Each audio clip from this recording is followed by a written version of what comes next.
Good morning, everybody. My name is Ewan Leach. I'm the Chief Executive of SURF, and welcome to our People in Place Network meeting for March. It's good to see everybody this morning. We have quite a diverse agenda to discuss today. You know that our interest is in looking at how policy is working in practice. And so this morning we're looking at two quite different things. One is very policy focused, I suppose, in some ways, and the other is more about action within places within our communities, both of which are seeking to make a difference. So our first speaker this morning is Jane Smith from Hammond Associates. And Hammond Associates I think Jane, you and I met at the STP conference in Perth. And Hammond Associates, I think, are doing a really sort of interesting project working between landlords and charities. And it's some very large scale landlords and providing spaces for charitable organizations, often creative groups, but much wider than that as well. And I thought it would be an opportunity for Jane to speak more about the work that they do. And I think with the range of people we have within our network, it would be of wide interest, particularly those maybe who are working within local authorities who are aware of empty landlord spaces as an opportunity for them to learn more about it so they can maybe make further introductions. Jane is Hammond Associates are a commercial organisation, so you could say we're promoting them, but we're promoting them because we think they're doing a really excellent piece of work for people who work in the charitable sector and for local authorities who are trying to make active streets and retail areas as well, but looking at that maybe for the greater good. So that's all from me this morning.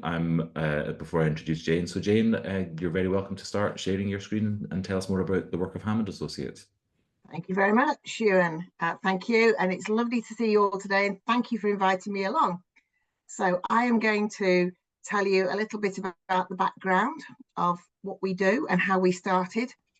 It's a very interesting story. Well, I think it is anyway. So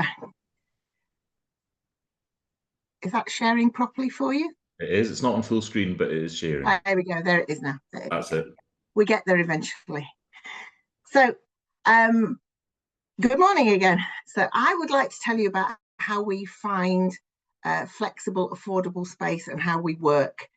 And can we go back to the beginning and talk basically, because what I'd like to do is what defines commercial property, because commercial property is what we use. And let's start at the beginning. Commercial property is basically the business of owning, managing, using office buildings, high street shops, shopping centres, factories or warehouses. It involves two parties. The owner, well, that's obvious, and then the tenant. The tenant being someone who leases the property for a period of time, uses it as a base from which to conduct his business, and then in exchange for which he pays the owner a rent, which is very nice, thank you very much. He also pays the business rates, great. He pays the insurance on the building, be it his insurance for his contents or the building. He maintains the building, he secures the building, and he pays the utilities. Marvellous, no problem at all. And when he finishes, he hands it back in no worse condition than he already has it. It's called dilapidations. He can either repair it or he can give it back with a sum in lieu. And so far, everybody's a winner. He moves out. Then the property is void. And the problem starts then. The landlord no longer receives any rent, which is bad enough on its own, to be frank. But all those other costs still need to be picked up. And they're enhanced because the property is empty. So he's got maintenance costs. He's got higher insurance premiums because, to be frank, he's got to cover all the bases in case of any problems with the building. He's also got to have regular inspections, and that costs to have that work done as well.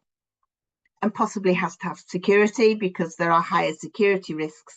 Unfortunately, in this day and age, you've got antisocial behaviour, you've got vandalism, squatting. We've had an issue with problems with travellers.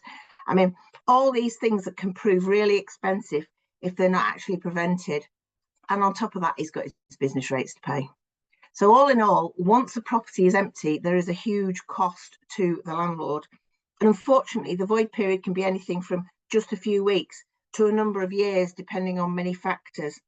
It's a total unknown, and therefore it's very difficult to budget for. So how did we start? Well, this is Paul Hammond. He is our fearless leader. And going back to 2008, after many years in the construction industry, he carried out a project to build a purpose-built facility for a medical charity in Bradford. Now, when it was completed, the charity said, great, yay, we need to now publicise ourselves. But they hadn't got any funds left to pay for a commercial rent in a space to actually do any publicity or anything like that. And all the costs that were associated with it. And they wanted to advertise and do a drop-in centre. And there were empty spaces, but they didn't know what to do. Moving on to 2009, post the global financial crash, the government and the local authorities were scrambling around trying to find solutions to the problems of dying streets and town centres and cities. So Paul developed a process, a very useful process in actual fact. In consultation with a good friend, a real estate lawyer, a scheme was devised which could help both parties, landlord and charities. It actually let the charity use the premises free of charge. And that isn't as daft as it actually sounds. The charity would act as a tenant and would enable the landlord to reduce his insurance premiums. He wouldn't have to pay for security because he wouldn't have to pay for inspections on it. The charity would look after the building and maintain it in terms of what was within it. So he'd keep an eye on it so that if suddenly there was a water leak, he could tell them, and it wouldn't be 3 months down the line when his inspection went in again. And he'd keep it clean. They'd change the air in there and they'd just generally look after the space itself. They'd be eligible for business rate relief, which obviously would enable the charity to be able to afford to be in the building. And there was no need for any more inspections. I'll just explain a little bit about the pictures you're seeing there. On the right-hand side, that's an installation of copper piping that was in a former M&S in England. And it was a group that had wanted to assemble this for years and years and never had the space to do it. And they were delighted. And there was an open event around it and it was amazing. On the left-hand side, this is in Aberdeen. It's the Academy. And there's some space in there that we've taken on. The Gray's Art in Aberdeen use it as a space for their art students to do their exhibitions that they have to do throughout their course. So it's well-used space and it's bringing it back to life. And more importantly, the savings. It reduces the owner's costs, void costs, by up to 75%. And out of these savings, in our business model, he would pay the charity a fee, management fee, donate, whatever you want to call it. But this will cover the charity's costs, outgoings in looking after the property, whilst enlivening it and helping to reduce the downward spiral of empties and increasing footfall. Something which is always very useful. So everyone's a winner. The charity gets affordable space. The local community gets the benefit of their work, quite often replacing services previously provided by local authorities, because it doesn't need to be an arts charity. It can be a community charity that works with dementia-friendly groups or Parkinson's. That's just a suggestion, but it's like a community involvement. And it's things that, unfortunately, the local authorities have had the funding removed on, but they can help. It doesn't cost the authority anything. And I say that because what's called mandatory rate relief, it's what the government gives as charity relief, is funded by central government. It's not funded locally. So the local authority can do this with impunity. They can manage it and they can actually have these spaces filled. How much better is it than installing Bluetooth devices, which may not or may not transmit public health images, or snail farms, or so-called places of worship? which simply rob the public purse and give nothing tangible back to the community. The pictures you're looking at the bottom is a huge office space. It's in Edinburgh. And the space on the right is used by an artist who had a very small shed and during lockdown struggled with mental health, and is able to spread out and do their work in there. On the first floor landing, you've got a digital artist doing clean use because it's A1 grade on that particular floor, refurbished. And on the right hand side, you've got a theatre group who use it to rehearse and store props and wardrobes.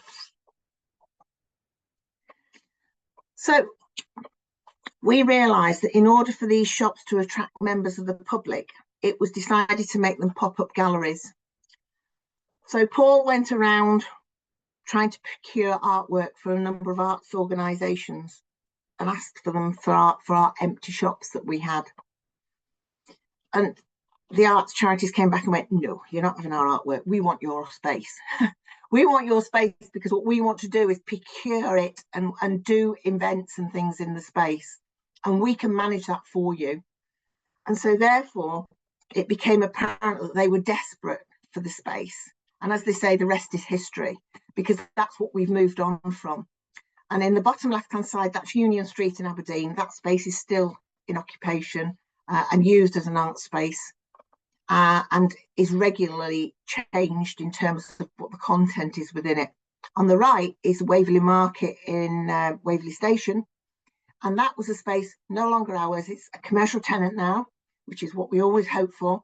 But that was a lady who came over from the Northern Isles and exhibited her work in the mainland, and she'd never had an opportunity to do that before, and it was an amazing exhibition, and she literally was so grateful to be able to showcase her work. So it's become apparent there's an untapped wealth of artistic and cultural talent hidden from view and desperate for a chance to practice, showcase, mingle, mix with other artists and the public, and they can't afford the space. So when we set up, we're working together with arts and culture and various things. The government appreciates arts and culture, and it's always good as a starter for regenerating rundown areas. So working with the then Minister for Housing and Communities, Hammond Associates was tasked with rolling out a programme of meanwhile use of empty commercial property across England and Wales. In conjunction with local government association, the Charity Commission, the Arts Council, even HMRC, because we consulted as to how to make this work, to make sure that we weren't going to get everybody into a huge hot water pickle. And we developed a standard of excellence charter, a SETS charter for best practice, which we still adhere to today. And we have somebody who administers that and checks all the spaces that we work within, that they still are fit for purpose. And we've expanded as the market's grown for transitional occupation of empty properties. So moving forward, this is me.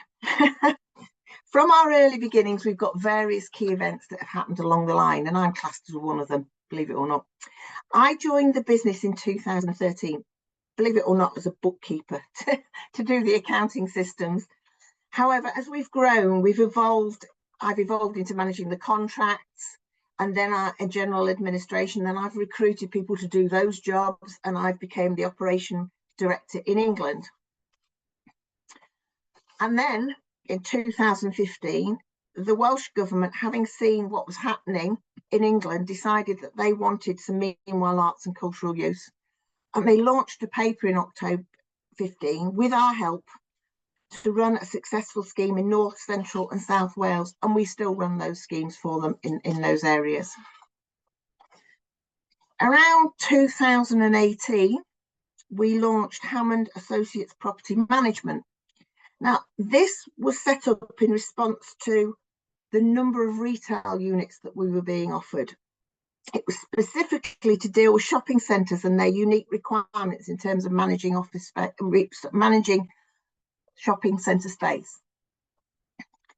It's very unique in the way you have to handle shopping centres. It's not the same as any of the other centres. You have to consider those around you.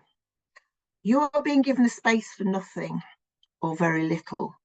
You can't take business away from those around you who are paying an awful lot of money to be in that space, But what you can do is enhance it by not having a hole that's empty. You can make it, enliven it and make it look good and bring different footfall in as well. And it's managing all of those things within the shopping centre that this particular company was set up to do, with a team of people that go in, inspect, check, liaise with the centre managers and make sure that everything is working properly. We needed specialist leases and agreements, and we needed to understand exactly how the shopping centre management wanted us to work in there. And because we work predominantly with arts people, the shopping centre managers have been able to pull through and use the artistic talent for their Christmas, their Easter, their summer holidays and workshops and things like that. And it's worked really well. It's been a really, really interesting project to work on. And we still do the work in shopping centres. Hammond Associates Scotland, that's me. In 2020, we were asked, in 2020, we were invited to Scotland by an arts charity chief executive.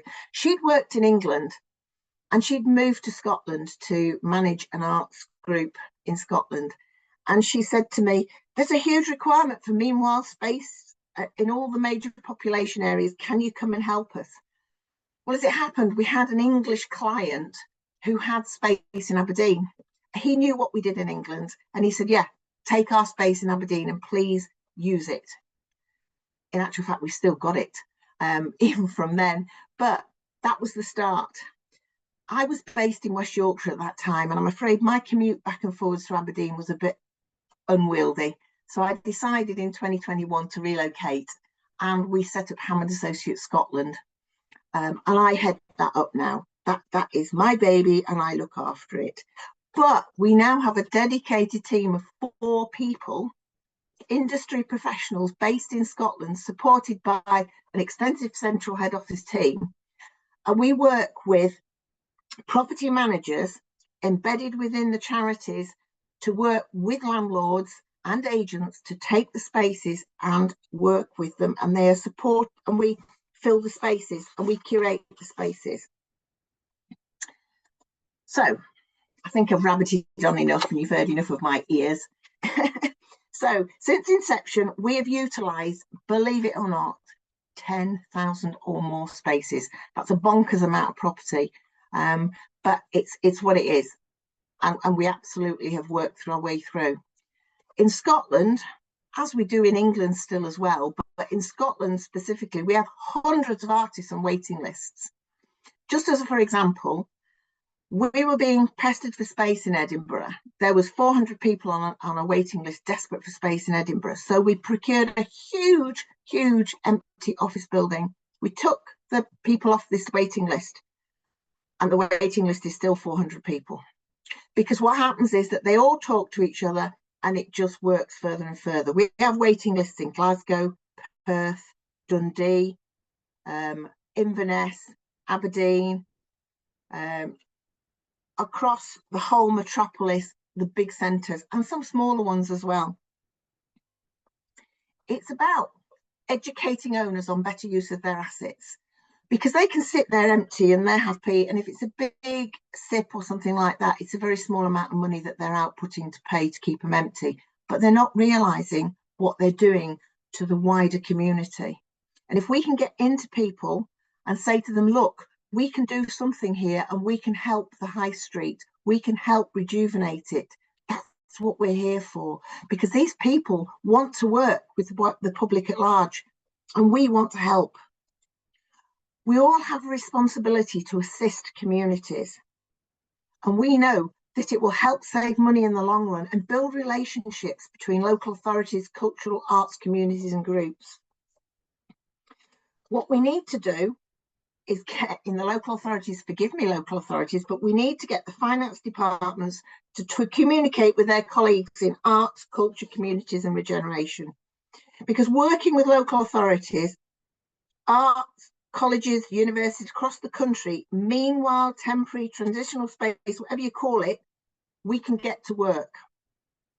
And we can have it from a few months to 5 years since we've been in Scotland, we've still got them, and longer in some parts of England. This is ethical, forward-thinking and regenerative. We are not exploiting any loopholes. Thank you for your time. What I'd like to do is, don't listen to me about this. We have a video that's been produced by one of our charity providers. And what I'd like to do is just play this. It's only 2 minutes. Emma's going to run it for me because I'm on satellite broadband sitting in the middle of nowhere and it will just freeze all my system.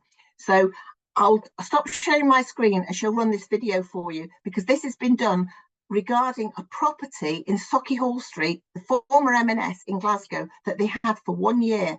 Just listen to how it's amazing what it's done for the people in there. And I just ask that you turn your sound up, but once the video is played, turn it back down again, or Ewan will be screaming at you when he starts to talk again. Apologies, I should have said that. All right.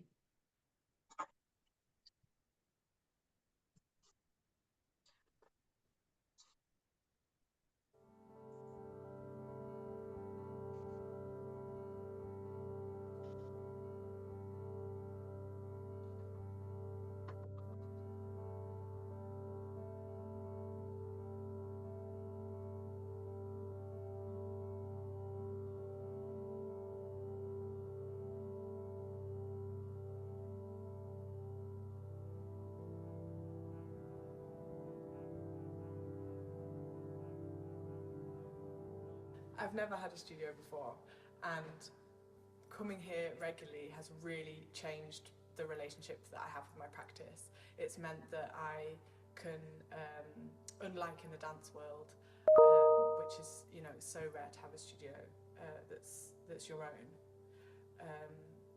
I've been able to access a practice on a daily basis, and that's meant that I can be more thorough. I can invite people into my space and meet people here. I can host, I can facilitate. Yeah, it's been quite a radical change in the past year for me in relationship to my the physical space, the context of my practice.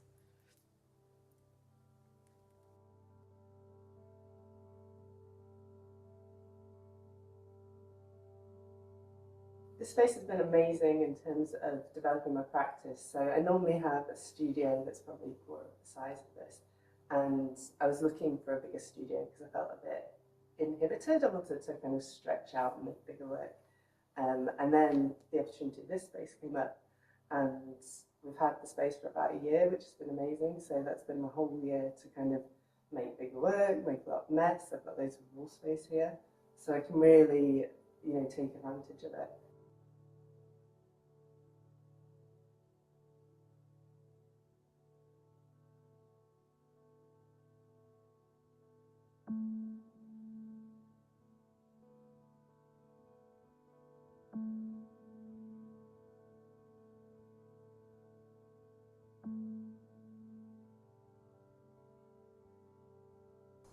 It helps me to test things out, to finish some works I've been not able to develop further because the matter of the space. So having a bigger space has helped a lot and been a very positive, positive. It's been very positive. Thank you. It has helped a lot. It's been an opportunity to work with other artists, to see other artists' works, to have conversations about our own work. It's developing a networking as well. We always need from other artists to complete our practice, either a photographer or video or drawings, but mostly conversations as well. It's like it's very good to be around creative practice.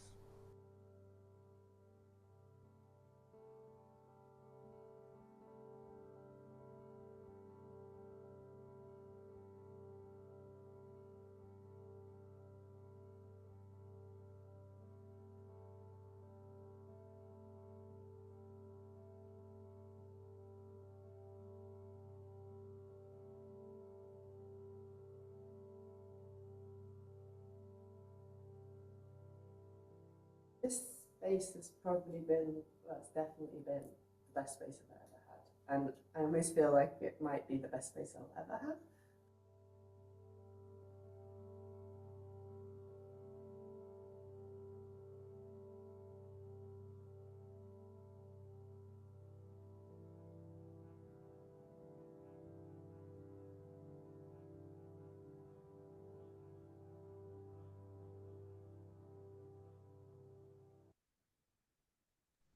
Thank you very much, Emma. Thank you very much. Everyone turn your volume down again if you turned it up. Thank you very much, and how lovely to listen to Brian Eno on a Thursday morning. Bit of chilled out music. Thank you very much, Jane. Really interesting, and it is exactly what you've told me in the past. What you deliver.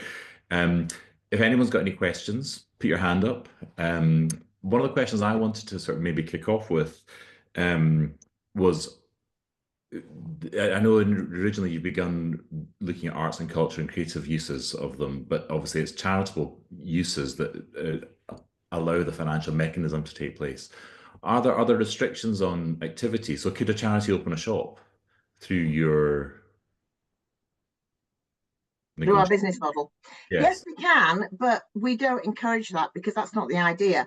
That said, we have got a group called Mamina Toto, which means mother and baby in Afrikaans, and they have a shop actually in England, but they have it as a charity shop, and they do that, but that's a single outlet. But when you do it, there are restrictions because you have to have had everything donated. You mustn't have paid for those items to be in your shop, and any of the funds must go back to the charity.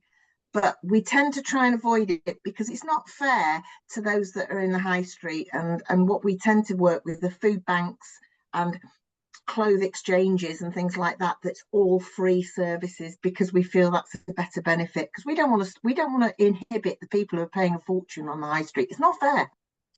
Okay. That's fair enough. And in terms of in the Scottish market, you've obviously told us about some of the creative ones. Do you have other kind of non-creative cultural uses in some of your units in Scotland? Yes, we do. I mean, we're working with a group called Destiny Church, which is not, I know I've gone, don't do places of worship, but they have a broader spectrum in terms of they work with mothers and babies, and they do classes, and they have food banks and the like. And we also work with a group called Early Years in Glasgow, and they again work with young children and young mothers, and they work in those fields. I mean, we can work with anybody, but we're very careful about how we choose. We've got a group who want to take some space at the moment in Dumfries, which I'm trying to sort, called Massive Outpouring of Love, Mool they're called. And again, they work with the community. So these community groups are very important, but they tend to be very parochial. So you have to be careful as to, you've got to have the space in the areas where they work is the issue. And we can't always be that choosy. I'd like to be, but we can't always be. Right. Okay. And so I suppose on that, who approaches who in this? So are you dependent on landlords approaching you, or are you scouting for vacant places, or are you? I mean, I think in the presentation you talked about wanting people within local authorities to talk to each other. We do all of that. All of that. All of that. I mean, we have some very good relationships with some of the big agents, Savills, CBRE, Jones Lang, Rydens. The list is not exhaustive. And we work with them and help them, but also we do independently with landlords as well. But if we've got a specific area where we're crying out to try and find somebody, I'll walk down the high street and I'll look at all the signboards and I'll ring all the agents and see if I can find somebody and talk to them. But if people come to us and say, we've got this space, we will go out to our group and try and find somebody to actually curate the space and use it. Okay. Francis Birch has asked, do you have any case studies available? Yes. If you go on our website, hammondassociates.org, that was at the bottom of the thing. If you have a look on our case, there's case studies on there of throughout the whole of the UK. Okay.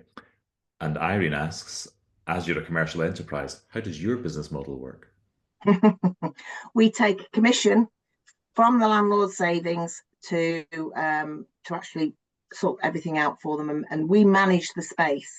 So we can offer a legal advice side of it, which costs the landlord nothing. So some don't choose to do that, but we can offer that facility as well. So we can ease people in, and we take a fee from the savings that the landlord makes. Okay. And so I suppose if you're managing it, is that So I'm imagining this scenario where you have artists using a space, and although everyone knows it's temporary, when that temporary use comes to an end, is that sometimes difficult because artist space is so sought after and fraught, and there's a permanent list. When it comes to an end, how easy is it to kind of end the temporary use? Well, we have within our agreement 30 days notice period, and they have to be out in that 30 days notice, and they know that from day one. So the artists sign up to an agreement that they understand that they will have to leave in 30 days when that time comes. But it can be very fraught. If you've got a huge building that's got over 200 people in it and we lose it, it's dire. So we're forever looking to replace these spaces to move people on. But we know how long some of these places are going to last within a reasonable time. And some of the office spaces we've had for years because there just isn't the requirement for the space. And it's sad. It's really, really sad because landlords have spent a fortune making these places marvellous, and there just isn't the marketplace for them. And sometimes I just think, oh, why? I mean, COVID put a big kibosh on a lot of these, unfortunately, because people can now work from home, as I know. Yes, as a number of us looking at this page, a number of us are working from home, and we do have some of us will have offices as well. So yeah, any more questions from anybody, either in the chat or feel free to put your hand up. Just a quick one, Ewan. I can't find my hand raise. I'm Okay, having a Lisa. moment. I'm used to Teams. Jane, that's really inspiring. I didn't realise you had a space in Aberdeen, so I've written it down. I might have to go and take a wee wander. I know exactly where it is. Makes perfect sense. I feel like everyone's sort of touched on a couple of things, but for me, it's the engagement. We get a lot of people. I'm based in Peterhead. We have quite a few. We have quite a few vacant buildings, and we have got two that are hopefully going to be are in the process of getting works done to it in the next 3 to 4 years. We've got a lot of money coming, and we've got a lot of cultural and heritage side with the town board. We've got funding coming with SSE and everything as well, imminently within the next few weeks. I think it would be good maybe for me to link up with you and have a further conversation just to see what sort of feel I can get for some of our tenants. I'm actually sitting in the Aberdeenshire Council office in Backen. So I have very good links with the area manager of the area, and I feel like you were just saying it's having that linkage with the local authority and the understanding of the culture sector and the finance and that. So I think it's quite exciting. But yeah, guess what? I'll be going not next week, but the week after. I'll definitely make a visit into Aberdeen and have a look at your spaces. You did touch it. Did you say Inverness? Have you got a space in Inverness? We have one Inverness space. We would so love some more space in Inverness. We're in a huge big retail park that's changed hands recently, but I mean the Eastgate Centre we've tried, but we've just kind of met a bit wall because sometimes centre managers go, no, I manage this all myself. So well, I didn't realise you did space in Inverness, but it's good to know. I'm obviously from the Highlands, so everyone laughs. I get quite passionate with my hometown as well. So, but yeah, I think it's quite exciting. I think the involvement in that, and I can see. But yeah, we'll maybe exchange details. I'm going on leave this week, but I'll be in touch when I return. right, well, if you're around, walk down Ship Road, and on the left there at City Wharf, we're in a former shop, and that had an open evening a fortnight ago, and I think they're still open to be showing the work that's in there on appointment. But if you go down Union Street, you'll see the print room that's on Union Street. Yeah, I'm aware of the print room. I met somebody, you at an event last year that was linked through the foyer. The chap's name escapes me, but Nuno. Yeah, Nuno. I don't know if it was, it could have been. I mean, my brain's not quite functioning fully at the moment. But yeah, I definitely met them at the foyer, and it was definitely to do with the print works. But yeah, again, definitely go to the academy that you can see all the work that's in the academy. I mean, one of the windows has got an installation in there, and it looks really good in the windows with the sculpture groups and stuff. Yeah, the academy was quite, not being utilised for its full potential for being such a historic building. Good, thank you. You're welcome. In terms of the sort of length of lease that you're having, because I know you said the one in Aberdeen you've obviously had since 2020, since you started working in Scotland. Um, what sort of average times scales are you currently working to with the landlords? Well, we did a piece of work recently to see how long the average was. And the average, when we first started, the average was about 18 months. And we're now up to about 2.5 years, would you believe? Which is sad. I don't want it to be that long. I want them to suddenly come to us and go, I'm really sorry, Jane, we've got a commercial tenant. And we go, yeah, great, get them in. Because that's what we want. That's all, that's our aim. But our leases, we do for 3 years, but within that 3 years, there is the 30-day break clause, so they can be broken at any time. But once we've done the 3 years, Scottish law is great because you just roll it over on the 30 days, and it's called tacit relocation. So they just stay in there until such time as they've got the 30 days notice. Okay, so that's very very interesting. So it's now up to the average is 2.5 years, and is that across the UK, across all the properties that you're? Across the UK. I think we've been in Scotland too short a time to be able to actually do anything sensible, because although we've got a huge number of properties, we just don't have enough time to work on it. So we've taken it as the UK average because it's just a more sensible piece of work in terms of the numbers we've got. And in terms of, you talked about your standard of excellence charter, what sort of, because obviously I'm sure some of us can probably think of buildings and spaces and cities which are not wind and watertight. What standard do you require the building to be at for you to be able to work with the landlord? Well, the standards of excellence is the standards of occupation. It's not the building itself. Right. So for a building, it needs to be watertight. We need to have electricity. We need toilets, we need welfare facilities. I mean, in some cases, if you're in a shopping centre, they will have central toilets, so you don't necessarily need them in the unit. But if it's out of town, then we need toilets. We need to if there is a fire alarm fitted, it needs to work. If there's an alarm fitted, it's entirely up to the landlord whether it works or whether they want it working. So we just need to basically have the basics for people. We don't need heating. These people have been used to working in their sheds and their backyards and wherever else. They put gloves on, they put big jumpers on. They really aren't bothered about anything that's terribly warm. We're not looking for heating, marvelous 5-star. Two of the artists in the video were very warmly dressed. I did notice that. Exactly. Oh, that Marks and Spencer's was blooming cold, I'll tell you. And it leaked like a sieve as well. I mean, there were some of the upper floors that they had big sausages on to absorb all the water as it came through the roof. So, I mean, we will work with some things, but we don't want it hugely mouldy because that is bad for health. So we look at it. We will go and look at a property and we will grade it and we will say whether or not it will work. But we do need electric and we do need water running. So, the basics. Okay. But our standards of excellence go in and look at the people that are in there and make sure that they're tested on their electrical equipment that's in there, that they are occupying the space correctly, that they aren't abusing what's going on in there. And that's our standards of excellence in terms of our charter, to make sure that they aren't taking the mickey basically of the space, because we can't afford that for anybody's image.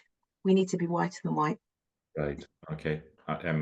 Understood. If the tenant, the charitable tenant, is responsible for maintenance, how far does that actually extend? It goes as far as we take it as we find it, and if they do any damage, we return it in exactly the condition we found it. We don't do any further work. So the structure of the building, if it's leaking, that's the landlord's problem. Right. But if they do any damage within the building, they repair it.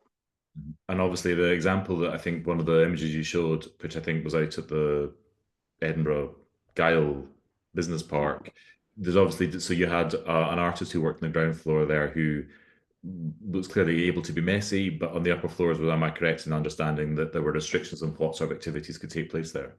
They'd refurbished down and they'd never got to the ground floor, which is great. Because we do need messy space as well as smart space, because clean space use is quite restrictive. But we do work on clean space use. But if we can get messy use, they do like it better. Okay, and so the clean use, because I think what sort of clean uses, if you have a clean use restriction, what sort of activities tend to take place there? Well, theatre groups, we do photographics, we do digital people. And I mean, if it's not terribly messy, we will put coverings on the floor just to protect it anyway.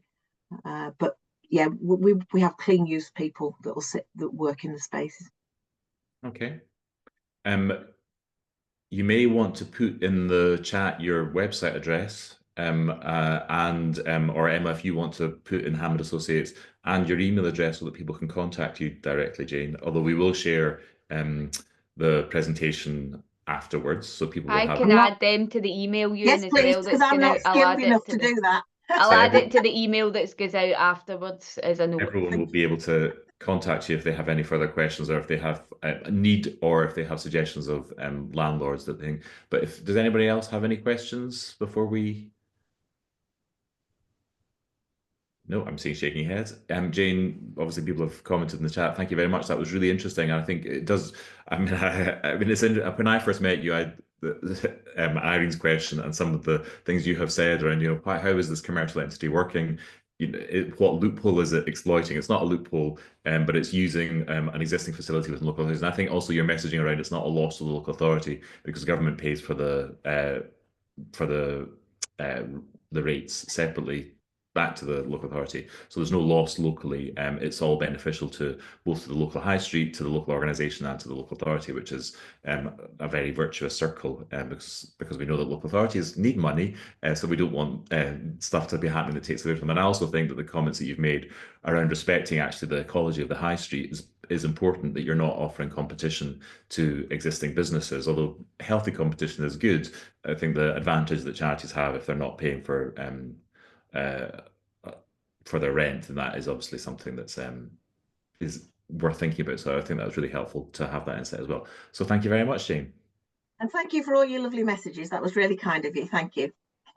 Great. So we finished. Jane's finished slightly earlier, but it's 10:45. Can I suggest that we take a 10-minute break just now, and then we'll come back just at sort of 5 to 11, and then we'll pick up with Irene's presentation, which is on shaping places for well-being. So see you all in 10 minutes. It's fine.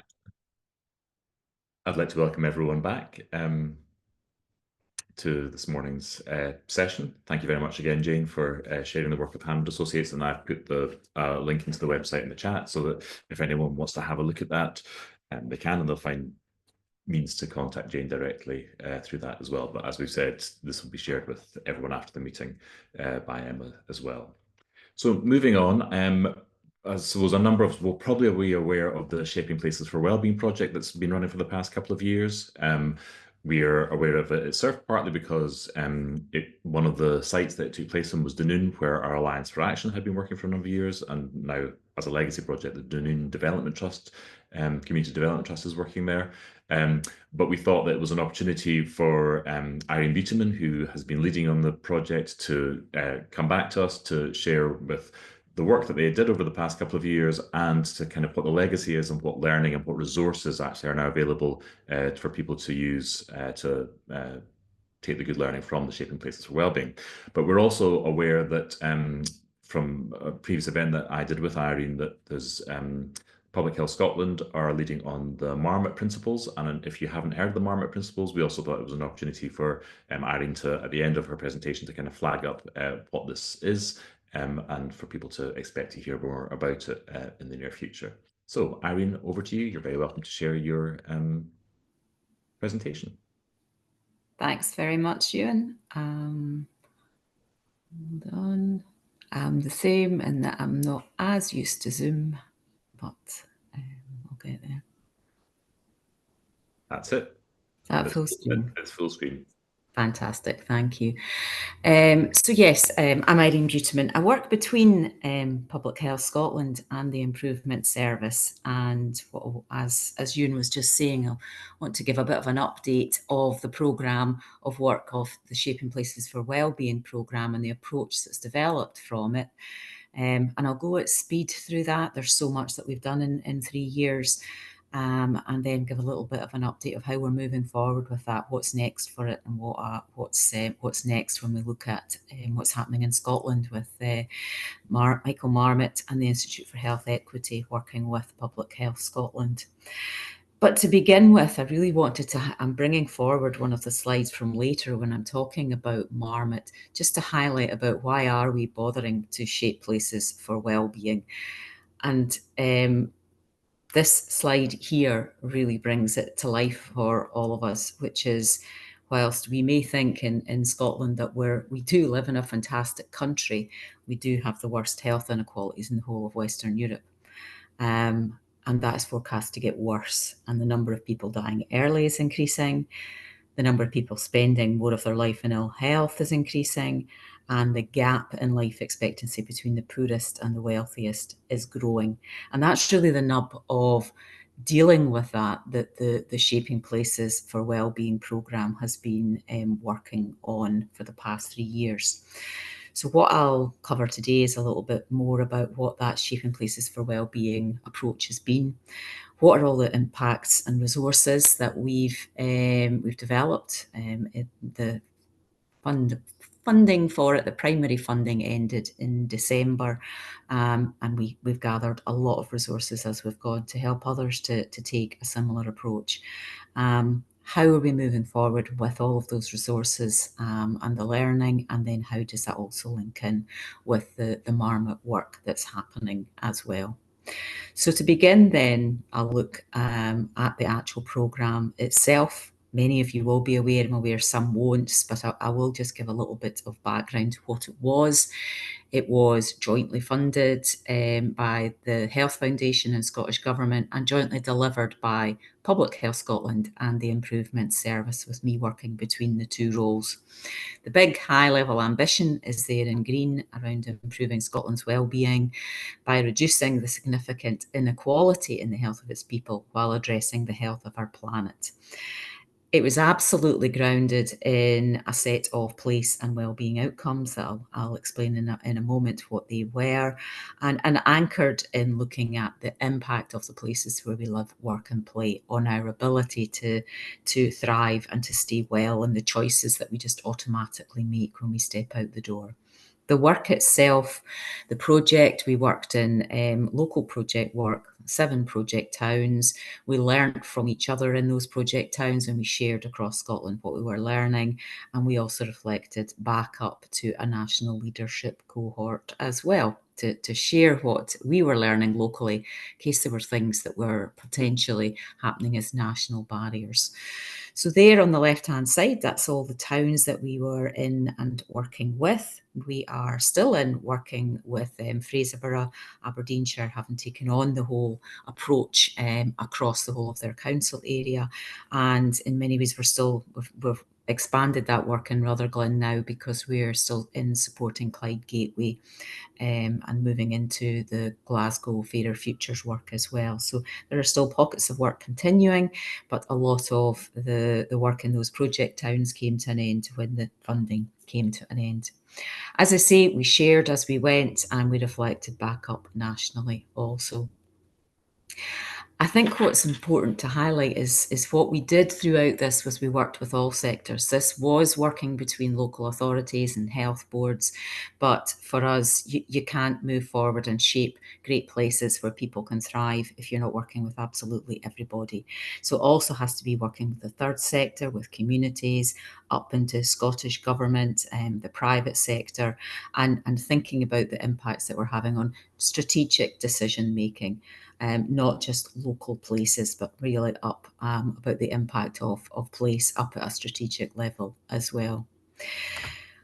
What we found and what we feel helps people, I hear a lot of talk about taking a place-based approach and talking about place, and a lot of the time I feel people aren't entirely understanding what that means. And what we found, it was to take a place-based approach does not mean going in and just working in a local place. It means an approach, and that can be at any scale, a street, a town, a region, a country, where you look initially at what's happening to the people in that area. You look at the data, the hard facts, and then you also garner from those that are experiencing inequality, particularly what it is that they are experiencing in their place, in the place that they live, they work and they relax in. Another key part to any place-based approach is that we know all the things that we need to get right in a place. How do we decide? You know, we frequently talk about having green space and the benefits of that, but there are so many other aspects to that. So it's important to know that as well. And then finally, how do you bring both what you know is happening in people and the things that we know we need to get right in a place into the decisions that are being made day in, day out by community groups, by the third sector, by local authorities, health boards, and so on, to think long term about the impact of a place on people's well-being. This is very much not about how the NHS comes in and treats people. This is about how we create places that help people to move around and live lives that stop them ever having to go and visit the NHS. That is an absolute last resort. So for the Shaping Places programme, how we did that was we looked at data on inequity, both the factual, quantitative, and what we could garner from people, the qualitative. An ideal tool to do that is the place standard tool for capturing that. When we were looking about the features that we need to get right in a place, we used the place and wellbeing outcomes. And I think I'll come on to another slide in a moment that explains what they are. And then we developed some processes to actually bring what we were learning about people and place into decisions, into plans, strategies, proposals that were being brought forward primarily by the public sector, in some cases by community groups as well. But the opportunity to expand that into all sectors is there for anyone to be able to pick up and use. So very quickly, what did we do with data? We did pull together data profiles. We had help from Public Health Scotland to identify the inequalities people were experiencing. And what we immediately found was those data profiles are full of numbers. And if you're like me and you're not data literate, it's very difficult to get to grips with them and to remember what you are, to even understand what you're seeing and then to remember it. So we very quickly learned that using infographics to bring to life the key areas of inequality in a visual was really helpful for decision makers to be able to link into that immediately. Likewise, when it came to that qualitative data, what were people telling us about their area?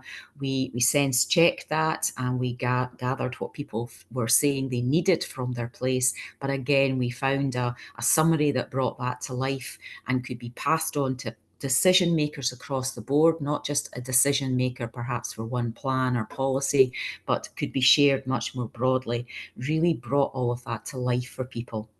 And what we did was we produced that for all of the project towns. There are examples on the website. Obviously, I'll be sharing my slides at the end of this.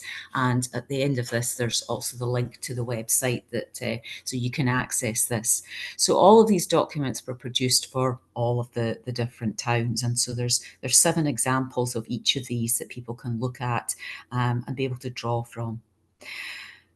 That second middle part of a place-based approach, when we talk about the place and wellbeing outcomes, what they are is the evidenced and preventative features that every place needs to enable the wellbeing of people, to deliver equality for people, so focusing in on those places that aren't achieving all of the place and wellbeing outcomes.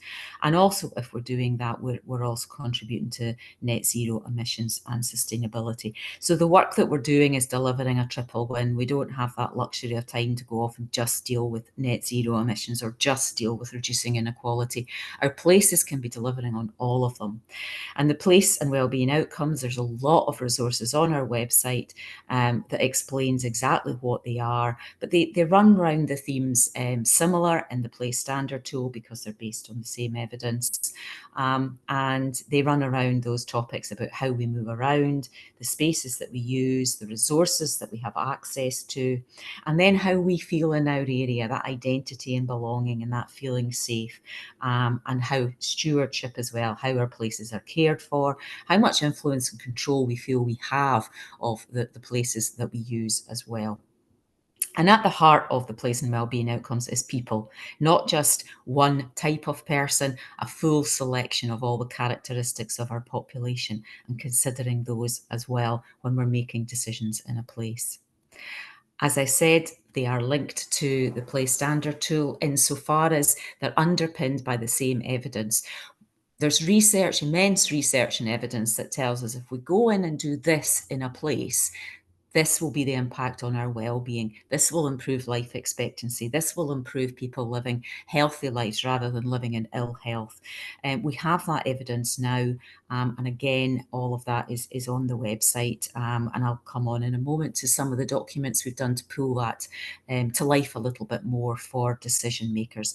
But it's really been about bringing that into the mind's eye of decision makers, that if you're doing a housing strategy and all you look at is your delivery of housing, that isn't good enough. You need to be looking at your delivery of housing and making sure that those living there have access to public transport and to active travel and to green spaces and to play and recreation. This isn't about the delivery of one outcome in one strategy. This is about linking up that delivery and considering every decision's contribution towards them. So how did we bring what we knew was happening to the places and what was happening to the people into those decisions being made in strategies, plans and proposals? We used a process called a place and wellbeing assessment, and each assessment took a half day and produced a report. Again, there are many examples on the website, but what it did essentially was it asked a select group in the room with a range of input, including our community link leads with their insight on what people were saying they needed from their place, to consider how a plan, proposal, strategy was impacting on those place and wellbeing outcomes and how it was impacting on the population groups that we knew were being impacted by inequity. And we just had a look at how could those plans and strategies do more, include more within them. Now, that isn't a great big resource. That is something like a health and social care strategy, actually acknowledging the importance of open space so that then a local development plan can have some teeth to link into the fact that it is included in a health and social care strategy. It's supporting and having plans that are aligning and supporting each other when we're moving forward with these as a basis of our decisions. This is just a range of the types of documents that we undertook place and wellbeing assessments on, and just to highlight there that went from in the top left corner there, the NHS Forth Valley Healthcare Strategy, so right up at a regional level, down to in the far right hand side in the middle, the Burnhill Neighbourhood Plan, a local community refreshing their own neighbourhood plan, and we undertook a place and wellbeing assessment with them to ensure that they were considering the actual data and those experiencing inequality, and they were considering all the aspects, all of the place and wellbeing outcomes when they move forward to a review of that plan. So as I say, all scales. So the impact and resources that our three and a half years of work in and helping in those project towns and learning between them is that we've been able to produce how-to guides that others can now pick up and use to take similar approaches. We have how-to guides on how to capture that factual data, what the actual hard facts about inequalities. Another one about how to capture that community data, the qualitative, and then another one on how to undertake your own place and wellbeing assessment as well. Again, all on the website. And I am still here. My team who were funded are no longer, but I'm still here to help folks who just want a bit of help and explanation if they're interested in using those documents. Another resource that we have when we come to the place and wellbeing outcomes is there's a full briefing paper on those outcomes on the website as well, that gives a bit more of the background and the support that they give in decision making as well and how they can be used. What we found when we were in and working in our project towns was we had an immense amount of evidence and research behind each of those place and wellbeing outcomes. to hand, but to bring them to life for decision makers again was a big challenge. Now that's just an example of the outcome on active travel, and it shows you there the kind of wording of the outcomes where it talks about how that particular outcome can have a positive impact on people, that everyone can access good quality active travel, and that actually those links to active travel link them to things that they want to get to as well. So what we did was we prepared one-pagers that brought to life that data and evidence, showing what the outcome is, and then showing the kind of research and evidence that is there that backs up, without us having to wait and monitor something for 10 years to see the impact that an intervention on active travel would have. It tells us the research and evidence and cites the actual document that has that listed as well. So for example, their active travel can improve health by increasing physical activity, weight loss, and reducing obesity.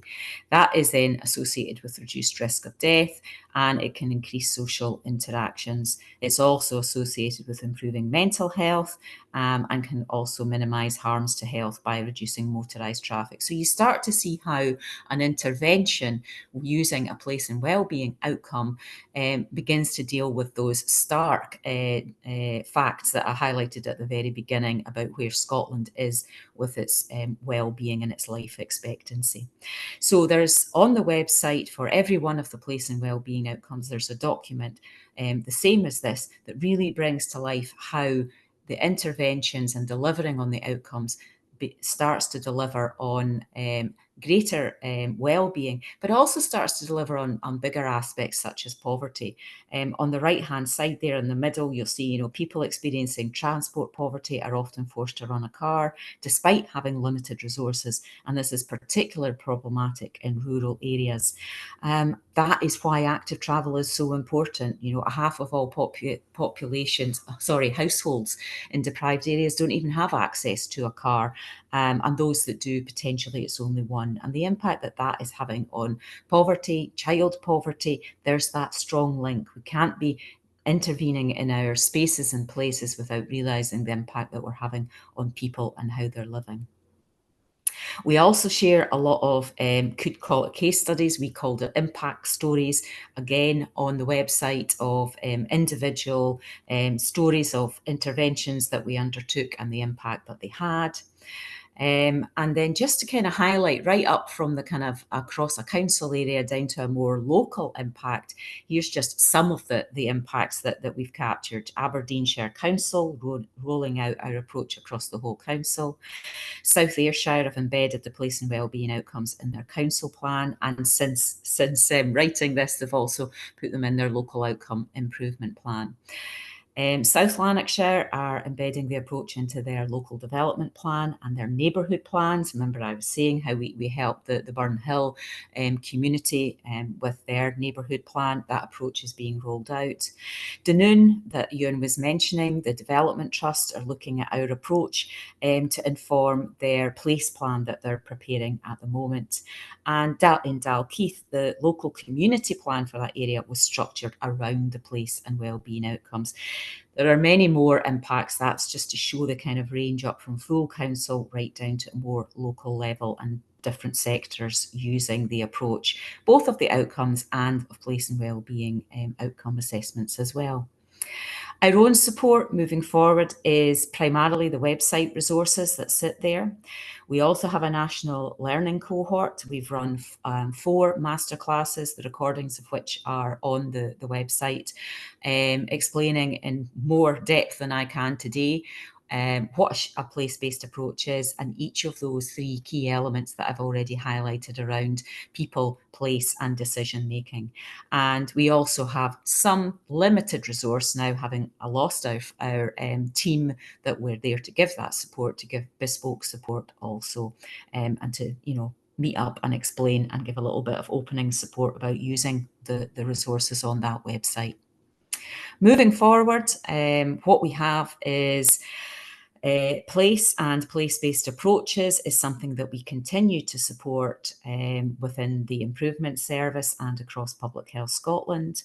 We continue to promote the place and wellbeing outcomes and awareness raising. We can continue, as I say, there's a masterclass available on that, but we can also come in and do awareness raising around that. When it comes to people, we are still working on that quantitative and qualitative data. We're working with Public Health Scotland on getting all of Scotland access to the kind of quantitative local data that we were able to bring forward in our project towns, and we're literally about a month away from having that available on the ScotFo website, on Public Health Scotland's website. Qualitative data we are still working on as well. How do you bring information from those that are experiencing inequality about what they need when they are busy just getting food on their plate? We worked with those that were working with them rather than trying to do that directly, and we're still working about how to do that because it is a resource intensive thing to do.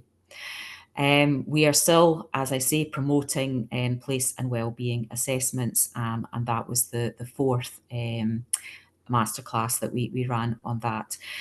Our masterclasses will continue, but we'll be looking more at place-based approaches in action. What are people on the ground actually out there doing, bringing it alive? That consistent ask for case studies, let's bring them alive for people. As I was saying, we'll continue work on the quantitative data, the qualitative insight, and the work that we've been doing. Something that our national leadership cohort that we were working with asked us to do was to strengthen support to planning authorities. And we have actually been supporting a number of planning authorities across Scotland. I think I saw that Lucy is on the call today. I was up talking to her a couple of weeks ago about work we can do to continue that support. But an important element, given that the main work and the learning is all sitting there, is to look at how that learning can input into the Collaboration for Health Equity in Scotland, also known as the Marmot work as well. That is an important aspect for us. It's another programme that has come online. How do we feed that learning into the work that it is doing? So I'll come on to that and explain a little bit about what that work is, because I think it's important that we keep that learning rolling forward. As I said, all of the links are there and the slides will be circulated. So please have a look at all of the resources. There's an immense amount there to help. So what is Marmot? You'll see my slides have changed.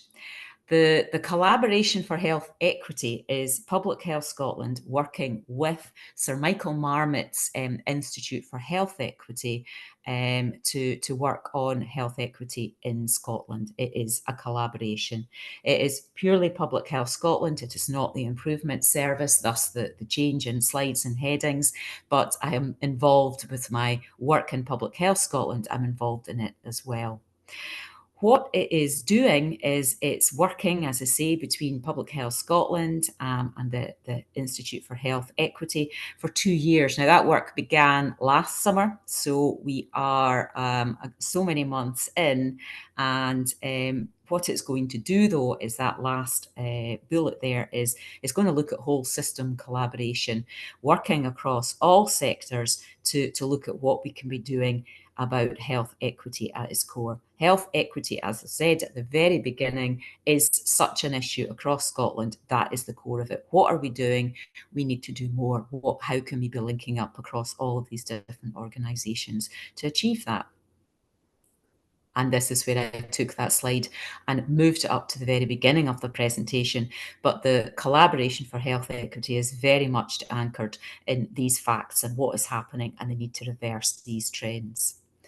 So what it is doing, though, is it's looking at reducing these inequities by improving the social determinants of health. Now, what does that term mean? The Institute of Health Equity describe it as the social, economic, political, physical and cultural conditions that shape our lives and our behaviours. But I heard a really good quote that is there on the right-hand side, which is, it's the non-medical factors that influence our health. This is not whether you can get access to a hospital, a doctor's appointment. This is, what is the environment outside your door like that is impacting on your health and well-being? The social determinants of health for me are in many ways are public health speak for our work on place and everything that we do around that.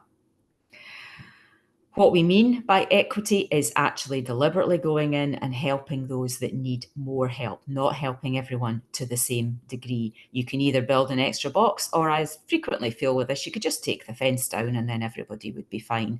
But it is looking at how do you actually achieve equity rather than helping everybody at the same time. That requires looking at places that need more help than others in order to help those living there to thrive within them.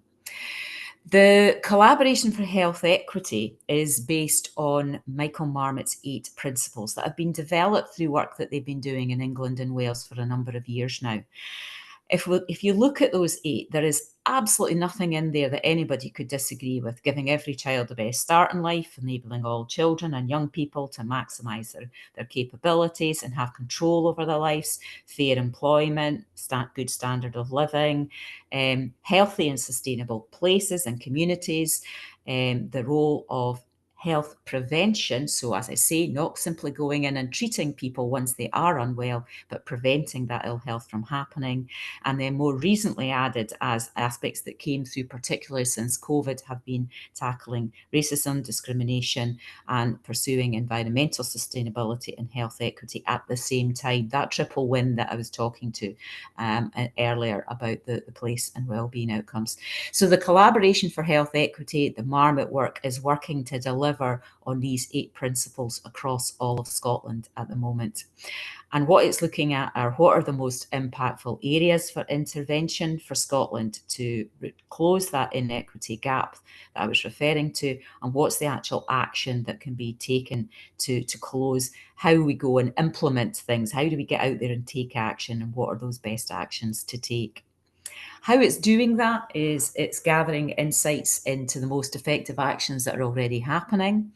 It's working practically in 3 places. Those 3 places are Aberdeen City, North Ayrshire Council area, and South Lanarkshire Council area as well. And in that work with those 3 places and sitting nationally, it will develop recommendations for change, both nationally and in those local places that are around those most effective actions that we can all be taking. And it'll be a catalyst for enhanced action.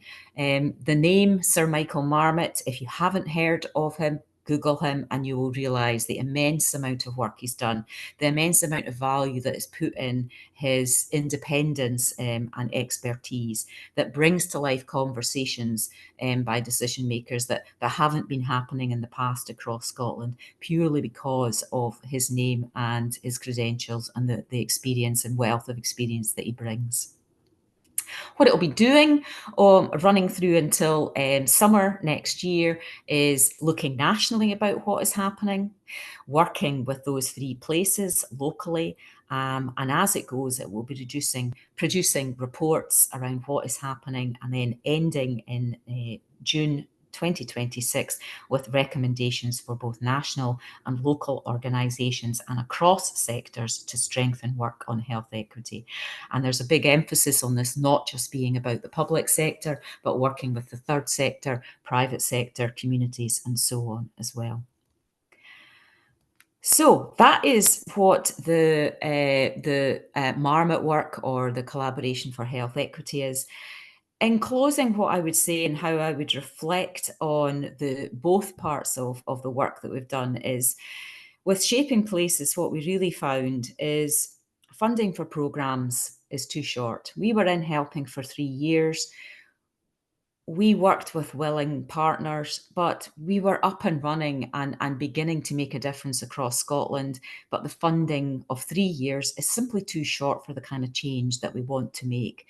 We hope that that learning and the resources that sit on the site can continue with that legacy, but we know that if we had the funding to have the staff in there to continue that support, it would be, the added value would be immense in what we would be able to do.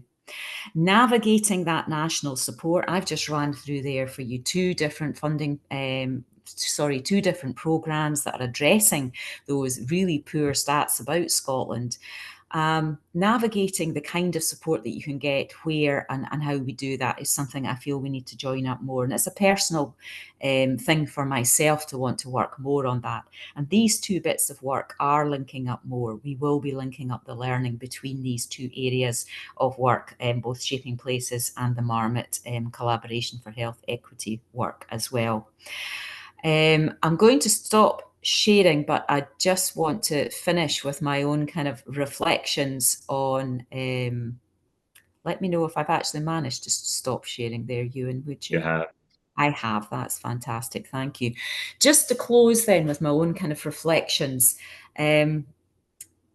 the range of resources that we have, I hope what we have added to with Shaping Places is we've given a broad range of resources to help better decisions and to help all sectors to inform those decisions. And while we have some documents there that are really quite expansive and detailed, we also have a lot of short 2-minute videos that I think can be really helpful for communities and third sector to be using as well, to bring the importance of place and place-based approaches into decision making so that we can actually start to shape places that do, as it says, improve on our well-being. I think it's important that learning continues. I've been leading on the Marmot Collaboration for Health Equity work since last summer. As of the 1st of April, I switched to leading on the learning system that sits behind that, because that for me is the crucial aspect. What we capture as we go, how we link that in with the Shaping Places learning, and how we get that sharing across Scotland to give that confidence to shape decisions better and create better places, and that we link everything up. So for myself, there's a rolling bit of work here to go into the Collaboration for Health Equity. We shall watch that with interest, but please keep an eye. There's a newsletter that you can join for the Collaboration for Health Equity. At the end of the presentation there, I had a link that you can email if you wish to join that, and keep in the loop about what we're doing. And likewise, if you visit the Improvement Service web pages on the Shaping Places for Wellbeing programme, there's all the recordings of those masterclasses and more information as we move forward as well. So thank you very much for the opportunity, Ewan, to share what's been a bit of a life work for the past 3.5, 4 years. Trying to, I've gone 6 minutes over, apologies. I'll pass back to you. No need to apologise. Thank you very much, Irene, that was great. Really great presentation, really good overview of what Shaping Places for Wellbeing. And I think one of the things that struck me in it is your comments around if we do this intervention, this is the results that will happen. We don't need to do a pilot study where we measure it. We already have other evidence that if we do this intervention, these are the outcomes that we have. Which for decision makers and I suppose politicians as well, you're wanting to give them the kind of confidence to know that yes, this is going to make a difference. Rather than so, my first question has been sort of slightly preempted by Tom Morton in the chat, and rather than it just be my voice, Tom, do you want to unmute and actually make your observation, but ask Irene the question that you've kind of asked in the chat? Yes. Okay. Thanks, Ewan. I'll just more or less read my question out. Irene, fantastic work. Great presentation, really nicely summarised. So my observation and question was really, in our experience, these holistic approaches can be very powerful in many ways, but when it comes to making the key decisions, that's often placed with very limited agency into siloed structures, making decisions, for narrow outcomes, often guided by short-term capital drivers. For example, housing-led regeneration. How can we break down that dynamic to deliver the potential we know is there outside of, you know, these small pilot locations, and how can we make progress with unfunded guidance in a year's time? You know, that mindset for a whole system approach just doesn't seem to be there just now in the places where we need to find it. Mm-hmm. Yeah, good question. And my quick answer would be whatever that proposal, plan, or strategy that you're looking at, with that feeling that it's going to take a siloed approach, is there needs to be a place and wellbeing assessment done of that process, that document, that proposal as early on in the process of preparing it as possible. It needs to consider, if you're looking at housing-led regeneration, you could sit there and go, look, it's great, there's an empty site, we're putting houses in, result. Have you thought about the population in the area? Do you know what that population is experiencing? Do you know what they need from that site? Do you also know what is being delivered on that site that is delivering more than just housing? We can get a little bit hung up with saying, oh, it's housing led, so we better get houses in. But actually, you need really, truly affordable houses for those in the area. Is there a need in that area for housing for our ageing population? There probably is. How many housing-led regeneration projects are actually taking account of that and actually looking at the ageing population in an area and the lack of affordable housing for those populations? So yeah, you know, the one example, we did all of that, and we worked with a broad range of stakeholders. We brought together a number of third sector groups. We had some support from Public Health Scotland and other agencies, and we developed a multi-strand proposal, and it was targeted to older people and people with special needs, and especially improving accessibility within a town centre regeneration. But then when it came to the local authority, there was basically a blank refusal to support it because their driver was short-term numbers in terms of delivering housing. And all of these benefits, which we did try and measure in a statistical way, they simply weren't counted in the decision-making process. And when it sat beside other projects for the local authority to support, they didn't want the competition because their drivers were pushing them in another way.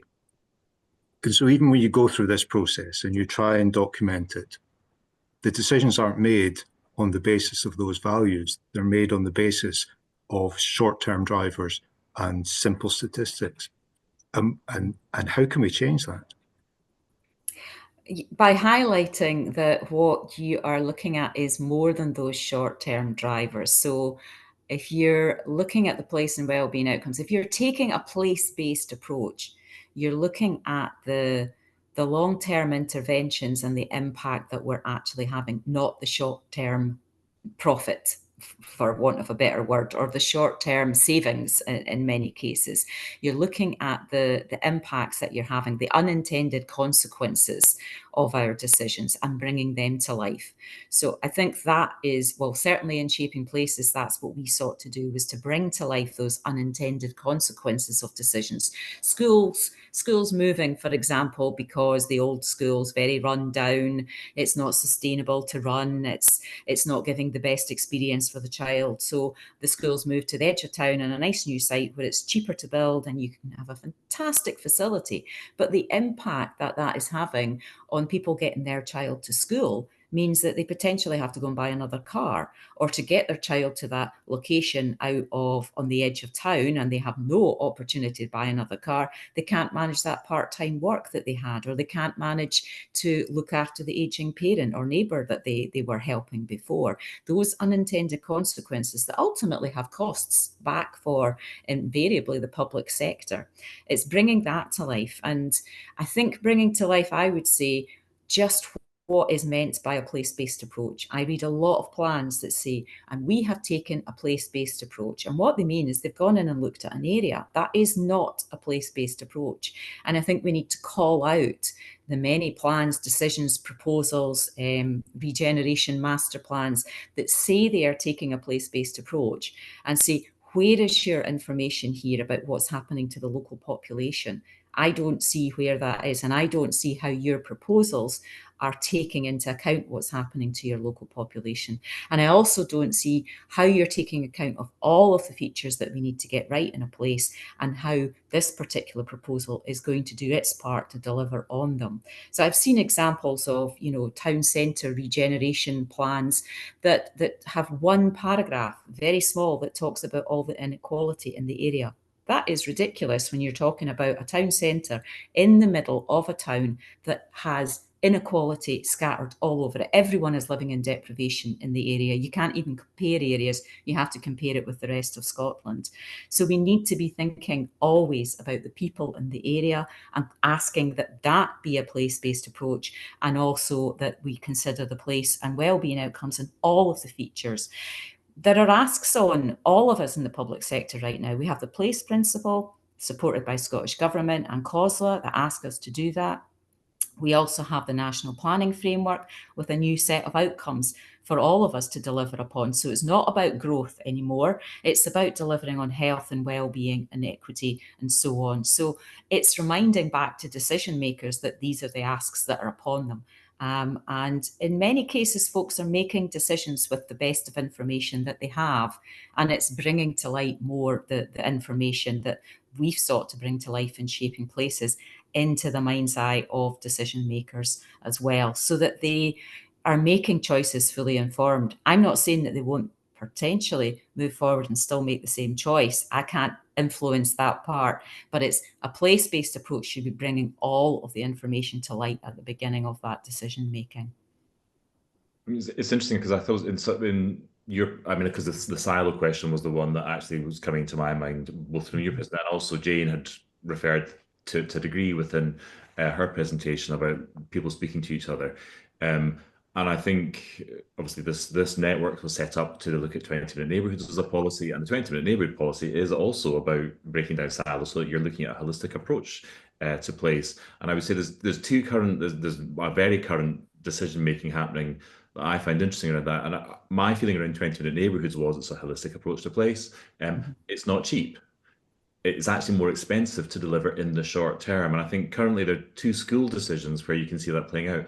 Mull, what does it mean in Mull? The decision to replace the school in Mull, and I understand the people in the south of Mull want equity, but that actually means reducing the quality of life of the people who live near Tobermory if you move the school to a more central position. But currently the children who are educated or live in the south of Mull are travelling or boarding in Oban, and so their life quality is impacted by that. And ideally, you're obviously wanting two schools. Is there the money for that? Today, or there's a paper going to Edinburgh Council this week around, there was a proposal for a high school in Kirkliston, but they don't have the money for that. So instead, they're going to increase the size of the school in South Queensferry, a brand new school. It's funny how we build new schools and then we immediately have to build extensions to them, which comes back to that. Are people not looking at the forecast data for population and the housing that's being built around these areas? But again, so ideally you would have two schools, and that the people from Kirkliston wouldn't have to travel to South Queensferry, and it would be really good for them. But because of the budget constraints, the Edinburgh Council is now looking at spending 35 million on an extension, not a new school, just an extension. And I think so that, to me, there needs to be a degree of honesty about, if we want good health outcomes, we have to invest in it. And yes, that there is a cost up front, but then you have long-term benefits of that. Enough from me. Nancy, you had your hand up first, and then we'll come to Gordon. Thank you, Irene. Thank you for that. I'm really encouraged, and I think you might have been at the South Lanarkshire presentation of the launch event. Yeah, I think I saw you there. And I think for me, I'm involved in the third sector, and we have, in our wee community here, we've produced our own community plan, and it's been a bit of a challenge over the last few years, but I have to say this is a breath of fresh air, and I kind of see this, we've been fighting, I think, since COVID from a third sector perspective to actually try and find a mechanism where we can work together, all sectors, so that our communities can benefit. And I kind of feel, I hope that this is the case, that this that you're describing is a mechanism to actually at least open doors in the process of trying to make that happen. Things need to change. We can't continue the way we're doing. Everything's just falling apart.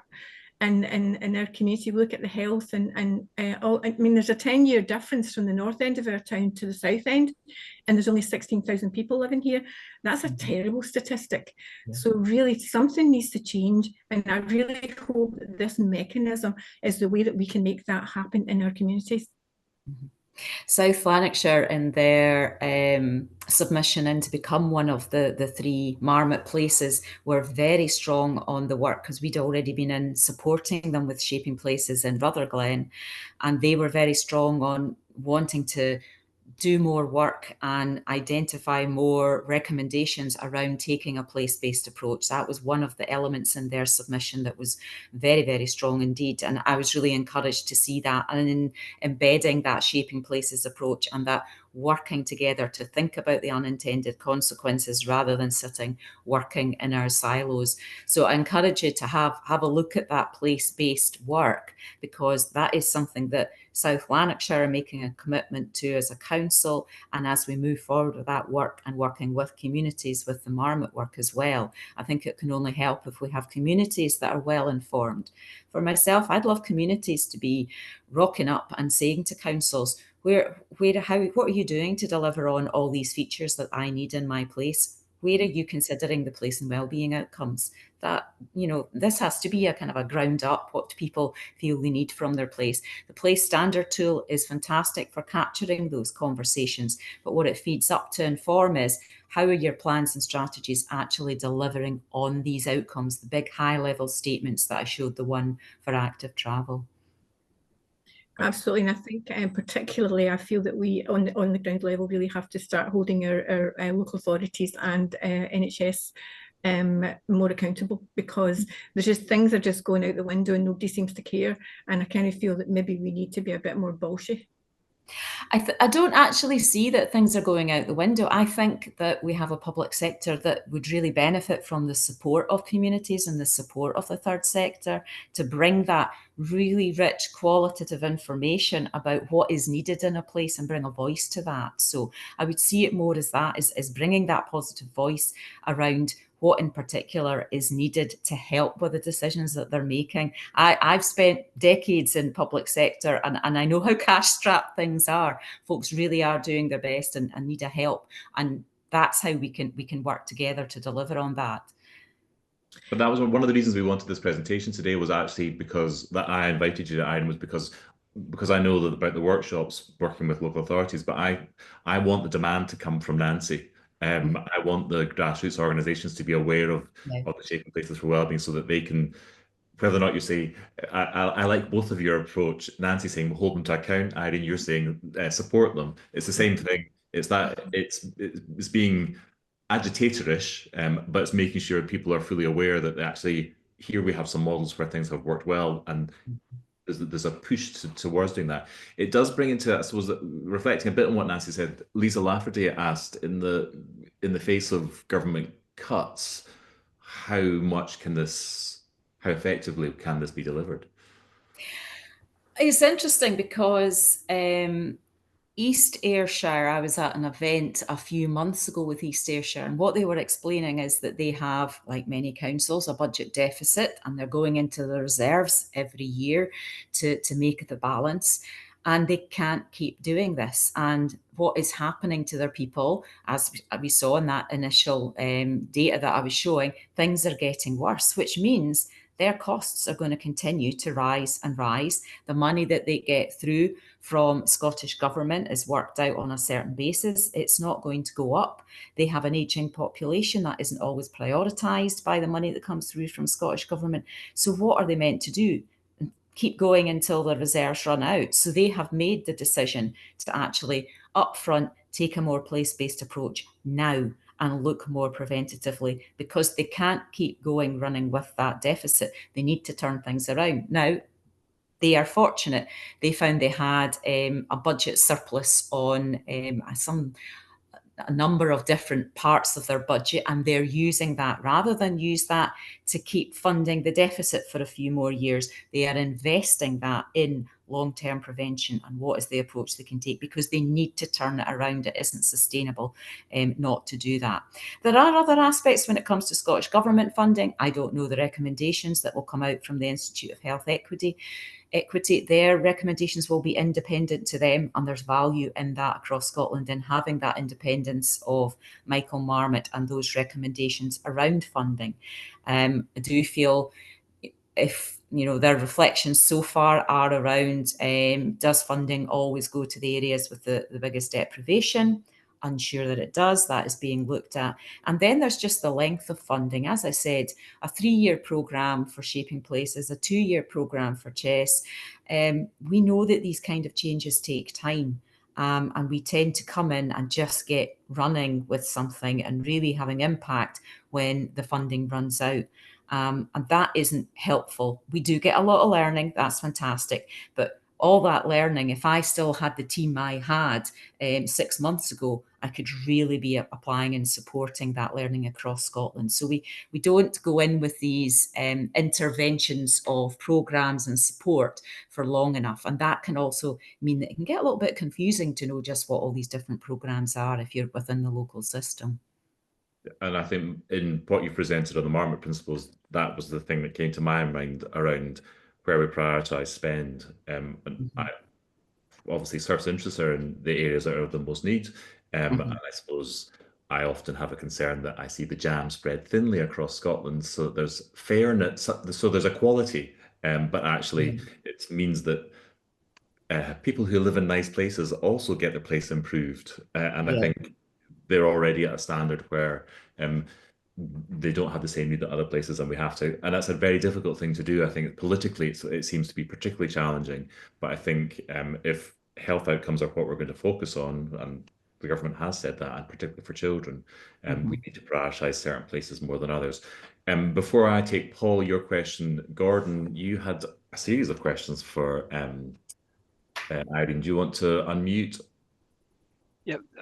I've unmuted. Sorry, I'm aware there's quite a few, and I wasn't sure I saw Paul put his hand up. I don't know if it was maybe something specific to what had already been said, which... Oh, no, it's add-on.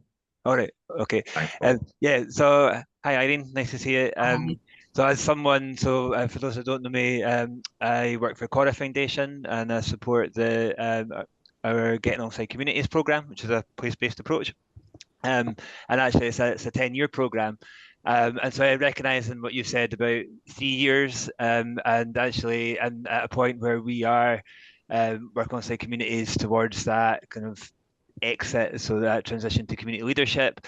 So I suppose the questions I put in are questions that are very much on my mind, and I was just wondering in terms of your kind of thoughts or experience around that, particularly as well around the conversation that's just been had about, and so using that evidence to influence particularly local authorities in the statutory sector, to involve partners, work in that collaborative way, and also enable communities to lead. So using that evidence, communities know what's required, and we know through the experience of COVID, etc., we saw firsthand that communities are able to kind of step up and organise themselves, but more often than not, what we hear is they're not given the opportunity to do that.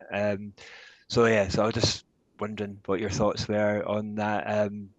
So preparing to leave, and enabling that sustainability and enabling that collaborative long-term approach.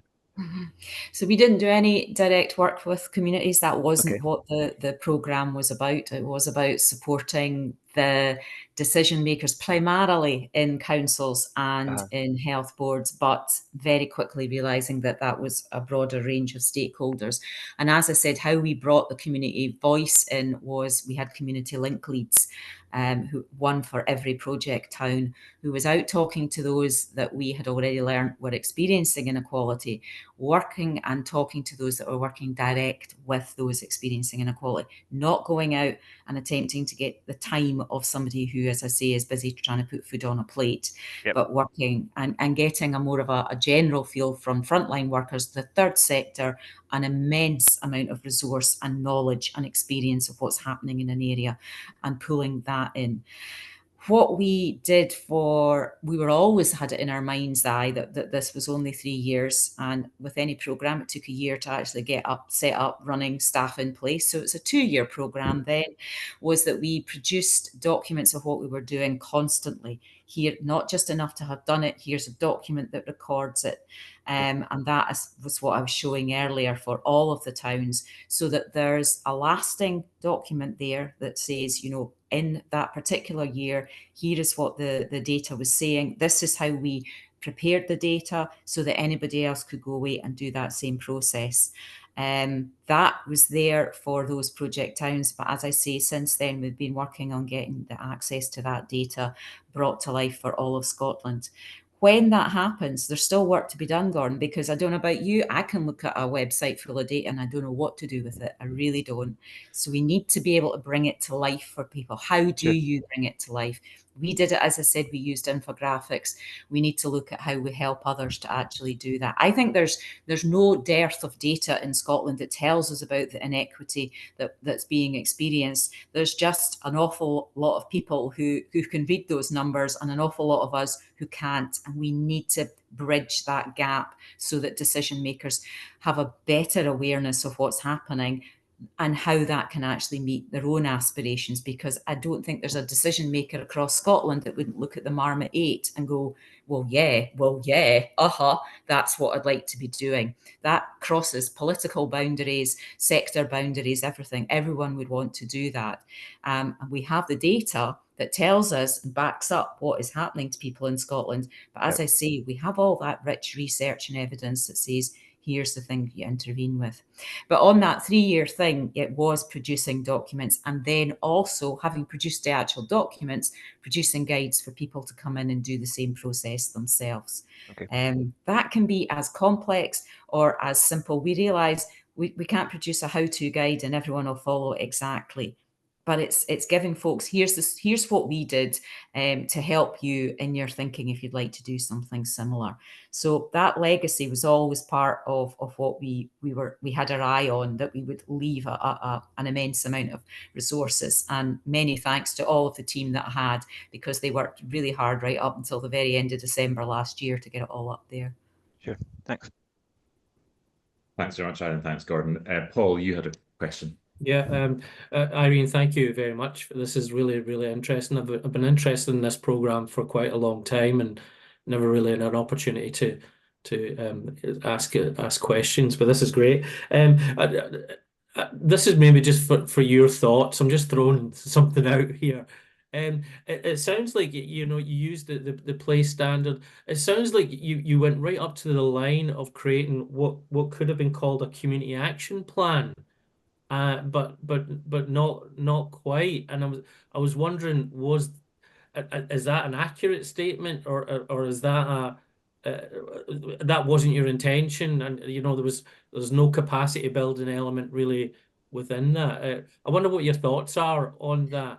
Yeah, so we didn't produce any plans. We helped those who were already producing plans. But if I use the example of the Burn Hill neighbourhood plan that I cited earlier, that is a local community in Rutherglen who already had their own neighbourhood plan, whether you call it that or a community action plan, whatever.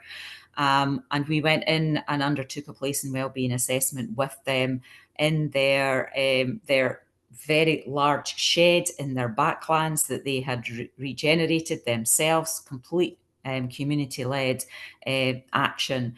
And we helped them with that. We ran them through all of the place and wellbeing outcomes, and that expanded their thinking on what they could be putting into their plan as outcomes that they wanted to see. When we had finished that process, the conversations that we had was, if you've taken a community plan of any whatever title we give it, and you run it through how much is it delivering on the place and wellbeing outcomes, you've produced a place plan, which is something that all of Scotland is being asked, all planning authorities are being asked to consider. But it's not just place, and it's not just for planning, because a place plan and a planning authority can't deliver on all of this. It needs to go beyond the siloed thinking. So if we have any kind of community plan, almost a framework for doing that, I would say, is looking at the place and wellbeing outcomes, because to deliver on them, you're not asking one organisation or one part of an organisation to deliver upon it. It needs everyone to come together to deliver on those outcomes and to align up in what they're doing. So they lead that. So for any kind of community plan to do that, I think that gives them a very strong framework. And if they're basing that on a whole lot of known research and evidence, that's a really strong foundation as well. Do you get any sense that for any of the communities that you work with, that this might potentially be their starter for 10 for their own place plan? Because we talk about limited resources, and we talk about the shift in legislation towards local place plans, community action plans, and communities being empowered to take control. Is there any thought that some of this is the basis for that as a next step? Well, certainly in Dunoon, the community trust there were looking at the approach that we'd use. They took part in some of our place and wellbeing assessments, and they were looking at the approach and the place and wellbeing outcomes as they were developing their own place plans. So I don't know how that's going. I was just hearing from Ewan actually last week that they are progressing with that. So it's potentially something I need to go back in and loop in with them to see how they've progressed with that. But that was their intention, was to use those place and wellbeing outcomes. And as I say, Burnhill neighbourhood, they'd looked at the value of the place and wellbeing outcomes as giving them a stronger framework as well. And having asks then included in their actual plan of what they needed in order to deliver those outcomes in their place, but deliver all of them. Excellent. Thank you. Thanks very much, Paul. The conversation has taken a direction that I hoped it would take. And I suppose one of the things that you've said, both when you were talking about the shaping places for well-being and then in the Marmot principles, which reminded me of Harry Burns, who was our chief medical officer, did a huge number of events pre-COVID, I suppose, 2014, 15. There was a lot of activity in my old job. He gave 2 lectures for us. And he was saying the kind of the stuff as well about what determines health. But the sense of control is the thing that he talked a lot about, and actually, and goes back to Antonovsky, concentration camps, etc., and how people survived that. And it was about how people having that sense of control of their lives, their environment, having agency. And I suppose Nancy's kind of touched on this as well. We are currently prepared. This may seem this isn't random. We're currently working on our manifesto for for the parliamentary elections next year. This is a question for you, Irene, but I'm interested in reflections from everyone that's on the call. We're looking at it through the lens of some of the SURF pillars, which is around the use of creativity, it's around housing, it's around employability. But underneath it all, we are seeing actually, lack of housing, the cost of living crisis. These are the things that are determining people's needs. And we want people to have creativity, but for people to access employment, for instance, they need to have an affordable public transport, and they also need affordable childcare, which isn't available everywhere. Mm-hmm. If you were to be pitching something to be in a manifesto, taken from the work that you've both been doing and thinking about the Marmot principles, what sort of thing would you want to see in a political manifesto for a government committing to post-26? I think we come back to funding, really. And I don't mean more funding, though that would be fantastic and it's much needed, but it's a commitment to long-term funding. The Place-Based Regeneration Fund is a good example, although it's only running for 5 years, but it is a commitment to councils that they will get this money year on year on year for 5 years, and they know how much they're going to get. So they can actually plan correctly what they spend that money on. We have too many examples of funding that comes through to other sectors as well, and it has to be spent by March the 31st, and you're only actually getting it in September. So decisions are made on what can be done quickly rather than what can be done properly. What change can we make that is maximising the delivery of the place and wellbeing outcomes? I think about the the funding that came through before around housing. Remember, there was the 50,000 affordable homes, I think it was, across Scotland. All councils getting money to deliver upon that. But again, there was a get it done fast. So in the temptation there was to find a site that was available and build on it. Was it a site that was actually enabling those that would end up living there to have access to public transport, to active travel, to, you know, to the local school, to resources that they need on a daily basis? That wasn't the driving decision. It was, we need to do it quickly because there's a time scale. So I would be saying it's about, we need long-term funding to allow good decisions to happen. And we need to not just be focusing on capital funding. Every bit of capital funding that we give to any organisations requires people to make it happen. So there has to be a link to funding that allows for people to come in and actually manage that how that money is spent as well. Okay, good points, and that kind of chimes with kind of the way we're thinking. And I think that last point in particular, we had a student work with us 2 years ago, surveying our members around the difference between capital and revenue funding, and everyone's grateful for capital funding because we need it, but the revenue funding to then, because you can do a thing, you can create the space, but you then need people to run the activity and the service in the space. And it's the service that's really, really important. The building, the space is important, but having the service being delivered continually for a long period is what people are really wanting to do. And it's kind of how we get that balance right. We know that capital costs, and they're just ever increasing, but nonetheless, it is the revenue funding. So I think these are good points. And I think that 10-year thing, even though I know Gordon's, the Cora's project was a 9 or 10-year project, so it's still a challenge when those things come to an end. But I think for that to make that long-term difference and having a government commit to it, it's unlikely. I mean, you can see it with levelling up. The new UK government didn't suddenly say, we're not doing that money that we've kind of said will go to communities, we're not going to. So even though you're looking at making commitments out with the period of government, if you know that it's if we prioritize the areas correctly, any incoming government is also going to want to kind of invest in those places. Gordon's saying, how can we collectively influence that long-term funding? We've known it for many years, and I agree. It's the total. It's getting politicians to have the kind of confidence to do it. I mean, obviously, this year in the third sector, some lucky organisations have got 3-year funding. SURF don't, and we're very pleased for the third sector organisations that have been given a 3-year commitment to funding. Obviously, that commitment has caveats, depending on how stuff takes place over the next few years. But 3 years is maybe a beginning, and I would say 5 years for third sector organisations would be good. But for the regeneration funding, the SURF experience and some of the places that won SURF awards, it's been 10, 15 years that really long-term investment or long-term activity has been taking place where there have been people involved in doing that. So, Irene, thank you very much. That's been a thank you. Sorry, Jane, do you have your hand? All I was going to say is that we can help. I mean, our people are losing their funding all the way around, our arts people, and just using the space is helping everybody. And we can be a big part of this, but the local authorities are being trodden on. Well, they're being made to follow policies that stop us doing what we want to do.